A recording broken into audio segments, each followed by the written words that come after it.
May I speak in the name of the Father, and of the Son, and of the Holy Spirit. Amen. പിതാവിന്റെയും പുത്രന്റെയും പരിശുദ്ധാത്മാവിന്റെയും നാമത്തിൽ ഞാൻ നിങ്ങളോട് സംസാരിക്കട്ടെ. I will ask Brother Sunil John to read the scripture for us this morning. ഈ പ്രഭാതത്തിലെ തിരുവചന ഭാഗം നിങ്ങൾക്ക് വേണ്ടി വായിക്കുന്നു. വിശുദ്ധ മത്തായി എഴുതിയ സുവിശേഷം 20-ാം അധ്യായം അതിന്റെ 20 മുതൽ 28 വരെയുള്ള വാക്യങ്ങൾ. മത്തായി എഴുതിയ സുവിശേഷം 20-ാം അധ്യായം അതിന്റെ 20 മുതൽ 28 വരെയുള്ള വാക്യങ്ങൾ.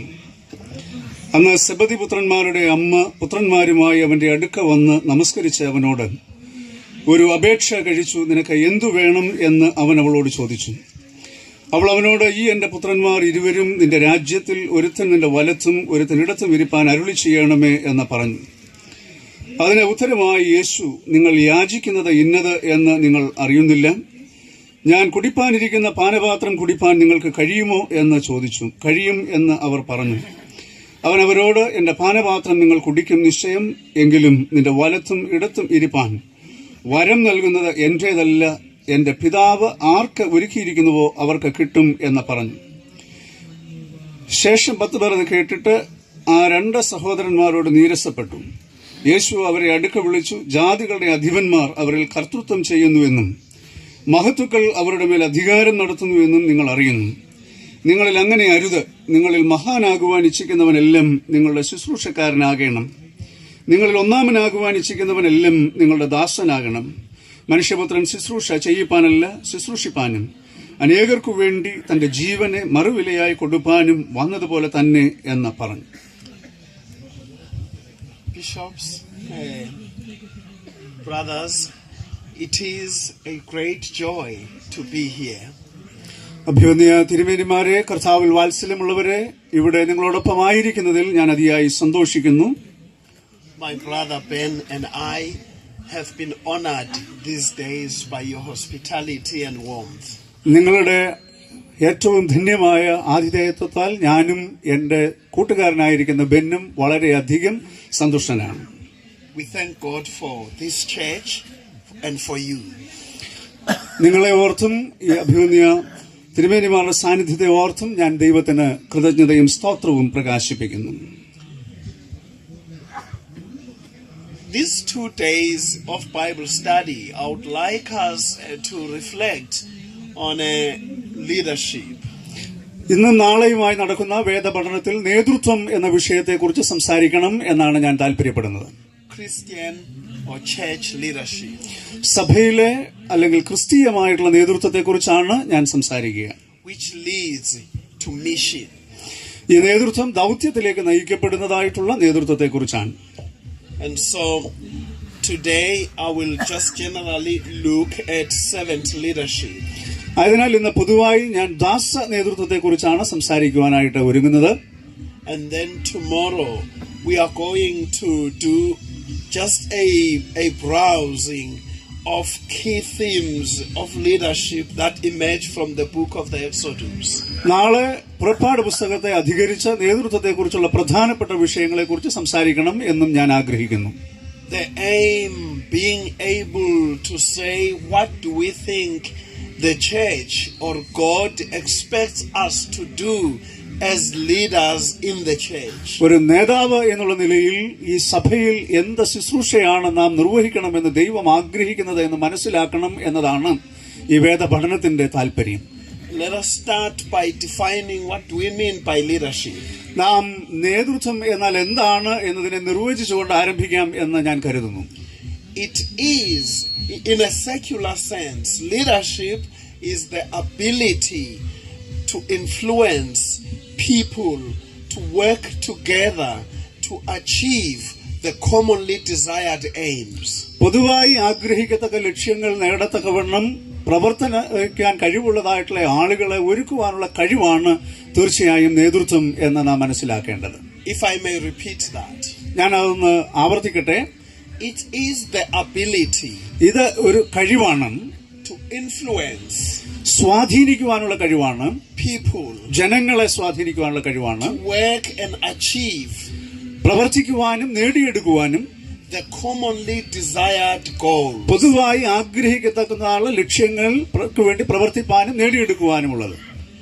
And this happens better in an organization. ഇത് ഏറ്റവും ഭംഗിയായി ഒരു സംഘടനയ്ക്കുള്ളിൽ നടക്കുവാനായിട്ട് കഴിയുന്നതാണ്. The moment you gather more people, 2, 3 and more people together, you are actually building an organization. 2-3 ആളുകളെ ഒരുമിപ്പിച്ച് ചേർക്കുന്നതിലൂടെ നാം ഒരു സംഘടനയെ കെട്ടുപണി ചെയ്യുവാനായിട്ട് സാധിക്കുന്നതാണ്.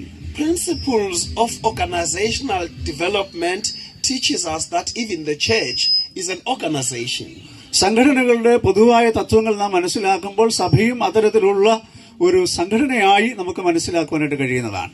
The basic principles of leadership of all other organizations generally would be relevant for the church. പൊതുവായി സംഘടനകൾക്കെല്ലാമുള്ള പൊതു തത്വങ്ങൾ തീർച്ചയായിട്ടും സഭയ്ക്കും അനുയോജ്യമായ തത്വങ്ങൾ തന്നെയാണ്. But of course the church needs more than that. എന്നാൽ തീർച്ചയായിട്ടും സഭ ഇതിനേക്കാൾ അധികമായി ശ്രദ്ധിക്കപ്പെടേണ്ടതായിട്ടുള്ള ഒരു മേഖലയാണ്. Because it has to be ruled and run by the principles of ruling in God's household. ദൈവത്തിന്റെ ഭവനത്തെ ആണ് നാം നയിക്കുന്നത് എന്നുള്ളത് കൊണ്ട് തന്നെ അതിന് സവിശേഷമായിട്ടുള്ള സമർപ്പണവും താല്പര്യങ്ങളും ആവശ്യമാണ്. How do people become leaders? എങ്ങനെയാണ് ജനങ്ങൾ ഒരു നേതാവായി തീരുക? We know 4 ways that people come and become leaders. 4 തരത്തിലുള്ള വഴികളിലൂടെയാണ് ആളുകൾ വരികയും നേതാക്കന്മാരാകുകയും ചെയ്യുക. There are people who are born leaders. ചില ആളുകൾ ജനിക്കുമ്പോൾ തന്നെ നേതാക്കന്മാരായി ജനിക്കുന്ന ആളുകളാണ്. Who just have it in them to lead. അവരിൽ തന്നെ ഒരു നേതൃത്വം വഹിക്കുവാനുള്ള കഴിവ് ഉള്ള ആളുകളായിട്ടാണ് അവർ ജനിക്കുക. Everywhere they go, they look for leadership opportunities to begin to do things. നേതൃത്വ സാധ്യതകൾ അവർ പോകുന്ന എല്ലാ ഇടങ്ങളിലും അവർ അന്വേഷിക്കുകയും അത്തരത്തിൽ അവർ പ്രവർത്തിക്കുകയും ചെയ്യും. A born leader would come here and then immediately begin to see that maybe he needs to move the people closer. He would need to come. It's a leader. He will do that. ഒരു നേതാവ് ഇപ്പോൾ ഇവിടെ വരികയാണെങ്കിൽ അദ്ദേഹം ആളുകളെ സംഘടിപ്പിക്കുകയും ചില കാര്യങ്ങളൊക്കെ ചെയ്യുവാനായിട്ട് അദ്ദേഹം തയ്യാറെടുക്കുകയും ചെയ്യും. Other people, മറ്റു ചില ആളുകൾ become leaders. They have leadership thrust upon them. ചില ആളുകൾ ആളുകളുടെ സമ്മർദ്ദത്തിന്റെ ഫലമായി നേതാക്കന്മാരായി തീരുന്ന ആളുകളാണ്. They actually just get people looking at them and then say, take this leadership position. There is a need for leadership. ആളുകൾ വന്ന് അവരോട് ആവശ്യപ്പെടും, ഇപ്പോൾ ഒരു നേതാവിന്റെ ആവശ്യമുണ്ട്, നിങ്ങൾ ആ നേതൃത്വ പദവി ഏറ്റെടുക്കണമെന്ന് പറയുമ്പോൾ അവർ അത് ഏറ്റെടുക്കാറുണ്ട്. Other people are leaders because they've learned to lead. എന്നാൽ ചില ആളുകൾ അവരെ നേതാവാകാൻ അഭ്യസിച്ച നേതാക്കന്മാരാകുന്ന ആളുകളെയും നമുക്ക് കാണാൻ കഴിയും. Other people are called to leadership. ചില ആളുകളെ നേതൃത്വത്തിലേക്ക് വിളിക്കപ്പെടുന്നതായിട്ടുള്ള ആളുകളാണ്. So these are the models through which people come to leadership. ഇതൊക്കെയാണ് ഒരു നേതാവായി കടന്നു വരുന്നതിനുള്ള മാതൃകകളായി നാം പൊതുവെ മനസ്സിലാക്കുക. And in the church, generally, different churches would always use these different models in order to build leadership because the church needs leadership. സഭയ്ക്ക് നേതാക്കൾ ആവശ്യമുണ്ട്. അതുകൊണ്ട് തന്നെ പല വിധത്തിലുള്ള മാതൃകകളുള്ള നേതൃത്വത്തെ സഭ സ്വീകരിക്കാറുണ്ട്. And the church, like any other organization, മറ്റേതൊരു സംഘടനകളെയും പോലെ തന്നെ സഭയും it is as good as the leadership that it has.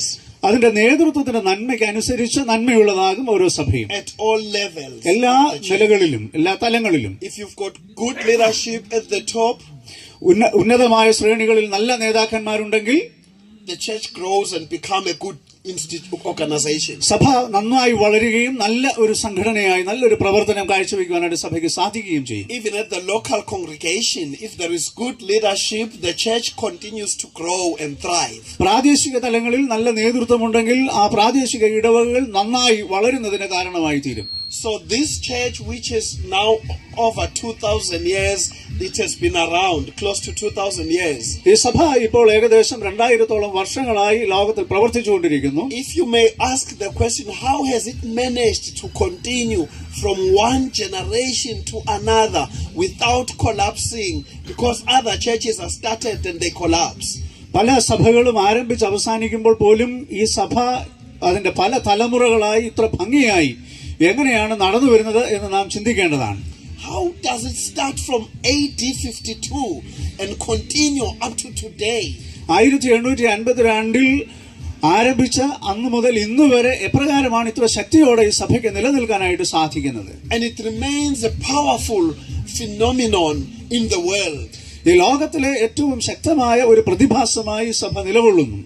The answer boils down.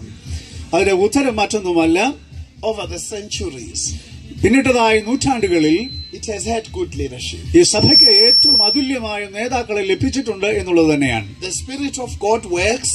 ദൈവത്തിന്റെ ആത്മാവ് പ്രവർത്തന നിരതമാണ്.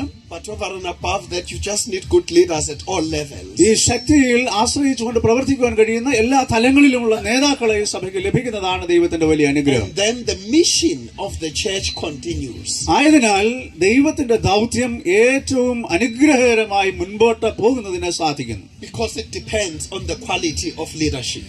നേതൃത്വത്തിന്റെ മികവിനെ അടിസ്ഥാനപ്പെടുത്തിക്കൊണ്ട് തന്നെയാണ് ഈ സഭ മുന്നാക്കം പോയിക്കൊണ്ടിരിക്കുക. But what is this mission of God?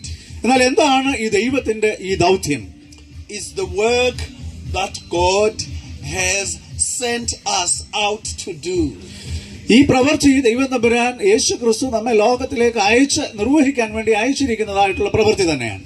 Because that mission belongs to God. ദൗത്യം ദൈവത്തിന്റേതാണ്. And the church itself belongs to God. സഭയും ദൈവത്തിന്റെ വകയാണ്. The church does not exist for itself. സഭ അതിനു വേണ്ടി തന്നെ നിലനിൽക്കുന്ന ഒന്നല്ല. But it exists to carry the mission of God. മറിച്ച് ദൈവത്തിന്റെ ദൗത്യ നിർവഹണത്തിന് വേണ്ടിയാണ് സഭ നിലനിൽക്കുക. The church doesn't have God and mission. സഭയ്ക്ക് ദൈവത്തിന്റെ ദൗത്യവുമാണ് നിർവഹിക്കുവാനായിട്ടുള്ളത്. As we heard yesterday, God has got mission in the church. നാം കഴിഞ്ഞ ദിവസം കേട്ടതുപോലെ സഭയിലൂടെയാണ് ദൈവത്തിന്റെ ദൗത്യം നിർവഹിക്കുവാനായിട്ട് കഴിയുന്നത്. So in this mission, the Father sends the Son, and both the Father and the Son sends the Spirit for the redemption of humanity. മനുഷ്യവർഗത്തിന്റെ വീണ്ടെടുപ്പിനായി പിതാവ് പുത്രനെ അയക്കുകയും പിതാവും പുത്രനും ചേർന്ന് പരിശുദ്ധ റൂഹായെ ലോകത്തിലേക്ക് അയക്കുകയും ചെയ്യുന്നു. That you get in Matthew 28:16-20. Mathai എഴുതിയ സുവിശേഷം 28-ാം അധ്യായം 16 മുതൽ 20 വരെയുള്ള വാക്യങ്ങളിലാണ് നാം ഇത് ഗ്രഹിക്കുന്നത്. In this way, the church redirects the mission to the missionary God, who is the subject of his own mission. തന്റേതായിട്ടുള്ള ദൗത്യം എന്ന പ്രതിപാദ്യ വിഷയത്തിലേക്ക് സഭയെ പുനർവിന്യസിക്കുകയാണ് ദൈവം ഇതിലൂടെ ചെയ്യുക. God's mission is to redeem the world and restore it to unity of purpose with the divine will and way. ദൈവത്തിന്റെ ഹിതത്തിനും വഴിക്കും അനുസരിച്ച് ദൈവത്തിന്റെ പ്രവർത്തനങ്ങളെ ദൈവത്തിന്റെ ദൗത്യത്തിലേക്ക് സ്വാംശീകരിക്കുക എന്നതാണ് ദൈവം ചെയ്യുന്നതായിട്ടുള്ള പ്രവൃത്തി. But God carries his mission through the church as a community of servants who are sent out by God to serve the world. ലോകത്തെ ശുശ്രൂഷിക്കുവാനായിട്ട് അയക്കപ്പെട്ടിരിക്കുന്ന ദാസ സമൂഹമായിരിക്കുന്ന സഭയിലൂടെയാണ് ദൈവം തമ്പുരാൻ ഈ ശുശ്രൂഷ നിർവഹിച്ചെടുക്കുവാനായിട്ട് സാധിക്കുക. The powerful thing is that mission also crosses frontiers. ഏറ്റവും ശക്തമായ കാര്യം എന്ത് എന്ന് ചോദിച്ചു കഴിഞ്ഞാൽ ദൗത്യം അതിരുകളെ ഭേദിക്കുന്നതായിട്ടുള്ള ഒന്നാണ്. These frontiers may be ideological. ഇതൊരു പക്ഷേ ആശയപരമായിട്ടുള്ള അതിരുകളായിരിക്കാം. They may be religious. മതപരമായിട്ടുള്ളതാകാം. They may be cultural. സാംസ്കാരികമായിട്ടുള്ള അതിരുകളാകാം. They may be social. സാമൂഹികപരമായ അതിരുകളാകാം. They may be economic. സാമ്പത്തികമായ അതിരുകളാകാം. They may be racial. വംശീയമായ അതിരുകളും ഒരുപക്ഷേ ആയേക്കാം. In the Great Commission, ക്രിസ്തുവിന്റെ വലിയ ആജ്ഞാപനത്തിൽ Jesus commissioned his disciples to cross this frontier. ഈ അതിരുകളെ ഭേദിക്കുന്നതിന് യേശു തന്റെ ശിഷ്യന്മാരോട് ആജ്ഞാപിക്കുകയാണ്. So leadership pushes us to go beyond the status quo. നിലവിലിരിക്കുന്ന വ്യവസ്ഥിതിക്ക് അപ്പുറത്തേക്ക് കടന്നു പോകത്തക്കവണ്ണം ദൈവത്തിന്റെ ദൗത്യം നമ്മെ പ്രേരിപ്പിക്കുന്നു. In the text in Matthew 20 verse 20-28 that we've read, നാം ഇപ്പോൾ വായിച്ച മത്തായി എഴുതിയ സുവിശേഷം 20 മുതൽ 28 വരെയുള്ള വാക്യങ്ങളിൽ we see a very clever mother വളരെ ബുദ്ധിപരമായി പ്രവർത്തിക്കുന്ന ഒരു അമ്മയെ നാം കാണുന്നുണ്ട്. who's worried about the future of her boys. തങ്ങളുടെ ആൺമക്കളുടെ ഭാവിയെ കുറിച്ച് വളരെയധികം ആശങ്കാകുലയായ ഒരു അമ്മയാണ്. She comes and then she asks Jesus to actually benefit her sons into leadership. തങ്ങളുടെ മക്കൾക്ക് ചില പ്രയോജനങ്ങൾ നേതൃത്വത്തിന്റെ നിലയിൽ ലഭിക്കണമെന്ന് ആഗ്രഹിച്ച യേശുവിന്റെ അടുത്ത് വന്ന് അവൾ ഈ ആവശ്യം ഉന്നയിക്കുകയാണ്. The two brothers also counted themselves amongst the same disciples to be chosen. ഈ രണ്ട് ആൺമക്കളെ സംബന്ധിച്ചും അവർ ശിഷ്യഗണങ്ങളിൽ ഏറ്റവും ആദ്യം വിളിക്കപ്പെട്ട ആളുകളാണ് എന്നുള്ളത് കൊണ്ട് തങ്ങൾക്ക് ഗണനീയമായ സ്ഥാനം ലഭിക്കണം എന്ന് അവർ ആഗ്രഹിക്കുന്നുണ്ട്. And in any way they were part of the inner circle, the top four with Jesus and Peter. യേശുവിനോടും പത്രോസിനോടും ഒപ്പം ആദ്യം നിൽക്കുന്ന, കർത്താവിനോട് അടുത്ത് നിൽക്കുന്ന ശിഷ്യന്മാരിൽ പെടുന്ന നാലാളുകളിൽ പെടുന്ന ആളുകളാണ് ഇവർ രണ്ടുപേരും. Somehow they regarded themselves to be special to the extent that whatever Jesus would do, they qualified to do. For an example, യേശു ചെയ്യുന്ന എല്ലാ കാര്യങ്ങളും തങ്ങൾക്ക് ചെയ്യാൻ കഴിയും എന്ന ഒരു ധാരണ കൂടി ഇവർക്കുണ്ട് എന്ന് നമുക്ക് മനസ്സിലാക്കാൻ കഴിയും. You see, the problem is that these two did not know what leadership principles work in God's kingdom. ദൈവരാജ്യത്തിൽ പ്രവർത്തിക്കുന്ന നേതൃത്വ തത്വങ്ങൾ എന്താണ് എന്നുള്ളതിനെ കുറിച്ച് ഈ രണ്ടാളുകളും പൊതുവിൽ അജ്ഞരാണ് എന്നതാണ് യാഥാർത്ഥ്യം. They viewed it from the earthly perspectives, where the leader is served by the people, and Jesus turns it around. The leader serves the people. ഭൗതികമായ ഒരു വീക്ഷണത്തിലൂടെയാണ് അവർ അതിനെ നേതൃത്വത്തെ കണ്ടത്. അവരുടെ മനസ്സിലാക്കലിനനുസരിച്ച് ജനങ്ങൾ നേതാവിനെ ശുശ്രൂഷിക്കുന്നതാണ്. എന്നാൽ യേശു അതിനെ തകിടം മറിച്ചിട്ട് പറയുകയാണ്, അതല്ല ദൈവരാജ്യത്തിലെ നേതൃത്വം, മറിച്ച് ജനങ്ങൾക്ക് ശുശ്രൂഷ ചെയ്യുന്ന ആളുടെ നേതൃത്വമാണ് ദൈവരാജ്യത്തിലെ നേതൃത്വം എന്ന് പഠിപ്പിക്കുന്നു. And then Jesus says, you actually don't know what you are asking. യേശു അവരോട് പറയുകയാണ്, യഥാർത്ഥത്തിൽ എന്താണ് നിങ്ങൾ ആവശ്യപ്പെടുന്നത് എന്നുള്ളതിനെ കുറിച്ച് നിങ്ങൾക്ക് അറിവില്ല എന്ന്. Can you endure the challenges that I have to endure in order to be a leader? ഒരു നേതാവാകുന്നതിന് ഞാൻ സഹിക്കാൻ ഇരിക്കുന്നതായിട്ടുള്ള കാര്യങ്ങളൊക്കെ നിങ്ങൾക്കും സഹിക്കാനായിട്ട് സാധിക്കുമോ എന്ന് ചോദിക്കുന്നു. He puts it in a way that is sacramental. Can you really drink the cup that I have to drink? യഥാർത്ഥമായി ഞാൻ കുടിക്കുന്ന പാനപാത്രം കുടിക്കാൻ നിങ്ങൾക്കാകുമോ? Because leadership requires that somehow we qualify for it. നമുക്ക് അതിൽ നേതൃത്വത്തിലേക്ക് എത്തത്തക്കവണ്ണം ചില ത്യാഗപൂർവമായ സമർപ്പണങ്ങൾ ഉണ്ടെങ്കിൽ മാത്രമേ സാധിക്കുകയുള്ളൂ. And part of that is working to become a servant leader. അതിലെ ഭാഗമായിട്ട് ഒരു ദാസ നേതാവാകുന്നതിന് നാം പരിശ്രമിക്കേണ്ടതായിട്ടുണ്ട്. This type, the name servant leadership actually came into the field of leadership in around 1970. 1970-കളിലാണ് ദാസ നേതൃത്വം എന്ന ഒരു പ്രത്യേകമായ ചിന്ത ഉടലെടുക്കുവാനായിട്ടിടയായത്. I mean, in our attention, otherwise it has been there for a long time, from around 1900. 1900 നൂറ്റാണ്ടിന്റെ ആ ഒരു കാലഘട്ടത്തിൽ തന്നെ ഇത്തരത്തിലുള്ള ഒരു ചിന്ത ഉണ്ടായിരുന്നുവെങ്കിൽ പോലും അത് നമ്മൾ ഏറ്റവും ശ്രദ്ധിച്ചത് ഈ 1970-കളിലാണ്. A servant leader is one who comes to serve people as they lead them to a better level. ഏറ്റവും ശ്രേഷ്ഠമായ ഒരു നിലയിലേക്ക് ജനത്തെ നയിക്കുവാനായിട്ട് സഹായിക്കത്തക്ക വിധത്തിലുള്ള നേതൃത്വമാണ് ഒരു ദാസ നേതൃത്വം എന്നത്. Now there are two ways in which this can be understood. രണ്ട് വിധത്തിൽ നമുക്ക് ഈ ഒരു പ്രത്യേകമായ ചിന്തയെ മനസ്സിലാക്കുവാനായിട്ട് സാധിക്കും. Sometimes leaders decide to be leader as a servant. ചിലപ്പോൾ നേതാക്കൾ തങ്ങൾ നേതാവാകുന്നത് ഒരു ദാസനാകാൻ വേണ്ടിയാണ് എന്ന വിചാരത്തിലാണ്. When a leader decides to be the servant of the people, it can be misunderstood in a way. നേതാക്കൾ ജനങ്ങളുടെ സേവകരായി തീരുവാനായിട്ട് ശ്രമിക്കുമ്പോൾ പലപ്പോഴും അതിനെ നമ്മൾ വേണ്ട വിധത്തിൽ ശരിയായ തലത്തിൽ മനസ്സിലാക്കുവാനായിട്ട് സാധിക്കണമെന്നില്ല. Especially in society. പ്രത്യേകിച്ചും നമ്മുടെ സമൂഹത്തിൽ. And for an example, in political circles. അതിൽ ഏറ്റവും നല്ല ഉദാഹരണമാണ് രാഷ്ട്രീയ വൃത്തങ്ങളിൽ നടക്കുന്ന കാര്യങ്ങൾ. In the quest to mobilize people, leaders would tend to work according to the people's will.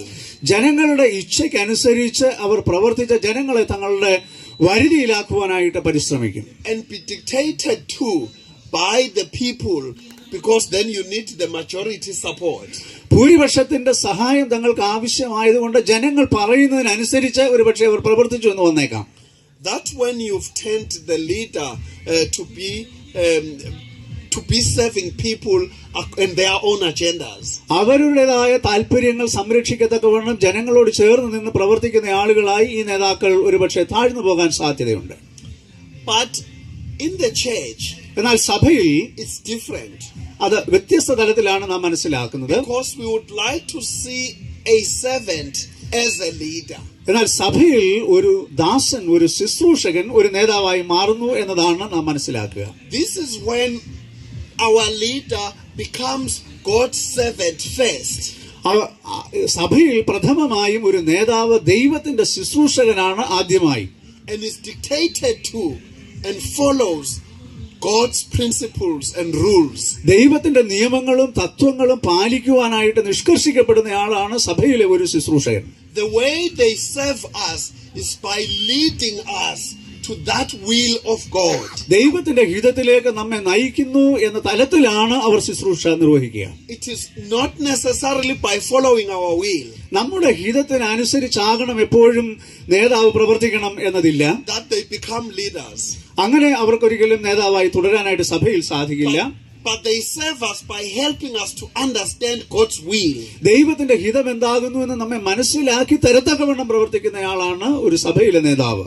That's where church leadership doesn't depend on popular vote and popular understanding. അതുകൊണ്ടാണ് സഭയുടെ നേതൃത്വം പൊതുവിലുള്ള താല്പര്യങ്ങൾക്കും ചിന്തകൾക്കും അനുസരിച്ച് പലപ്പോഴും പ്രവർത്തിക്കുവാൻ കഴിയാതെ പോകുന്നത്. But on the call that one has been given by God. മറിച്ച് ദൈവം തങ്ങൾക്ക് നൽകിയിരിക്കുന്ന വിളിക്ക് അനുയോജ്യമായ വിധത്തിൽ മാത്രമേ സഭയിലെ നേതാവിന് പ്രവർത്തിക്കാൻ കഴിയുകയുള്ളൂ. So anyway you can then say Jesus is saying it doesn't matter how many support and vote you get from local to your people and even to your mother for leadership, but can you really do what is required by the will of God? ദൈവത്തിന്റെ ഹിതപ്രകാരം നിങ്ങൾക്ക് എന്തു ചെയ്യാനായിട്ട് കഴിയും എന്നതാണ് ഒരു നേതാവ് ശ്രദ്ധിക്കേണ്ടത്. അല്ലാതെ എത്ര വോട്ട് ലഭിക്കുമെന്നോ ജനങ്ങൾ എത്ര പേര് നിങ്ങൾക്ക് സപ്പോർട്ട് ചെയ്യുമെന്നോ എന്ന് അറിഞ്ഞായിരിക്കരുത് ഒരിക്കലും നിങ്ങളുടെ തീരുമാനങ്ങളും നേതൃത്വവും. In this case, therefore, for all people who are baptized Christians, സ്നാനം സ്വീകരിച്ച എല്ലാ ആളുകൾക്കും ഒരുപക്ഷെ ഇതായിരിക്കണം പ്രമാണം. God would give us responsibilities one way or another and a calling to be leaders. ഒരു നേതാവായി ഉള്ള വിളിയെ സ്വീകരിക്കത്തക്കവണ്ണം ഒരു വിധത്തിൽ അല്ലെങ്കിൽ മറ്റൊരു വിധത്തിൽ ദൈവം തമ്പുരാൻ നമ്മെ എല്ലാവരെയും സജ്ജരാക്കുകയും അതിനുള്ള കഴിവുകൾ നൽകി തരികയും ചെയ്യും. As Paul taught us, പൗലോസ് നമ്മെ പഠിപ്പിച്ചതുപോലെ, some are called to teach, ചിലരെ പഠിപ്പിക്കുന്നതിന് വേണ്ടി അഭ്യസിപ്പിക്കുന്നതിന് വേണ്ടി വിളിക്കുന്നു. some are called to be bishops, ചിലരെ ബിഷപ്പന്മാരാകാൻ തിരുമേനിമാരാകാൻ വിളിക്കുന്നു. some are called to be lay leaders and do things, ചിലരെ പല കാര്യങ്ങൾ നിർവഹിക്കത്തക്കവണ്ണം ആത്മായ നേതാക്കന്മാരായി വിളിക്കുന്നു. just to work around and make things happen in the church. സഭയ്ക്കുള്ളിൽ കാര്യങ്ങൾ നിർവഹിക്കുന്നതിന് ഓരോ ആളുകളെയും ദൈവം തമ്പുരാൻ വിവിധങ്ങളായ വിധങ്ങളിൽ വിളിക്കുന്നുണ്ട്. To be in charge of the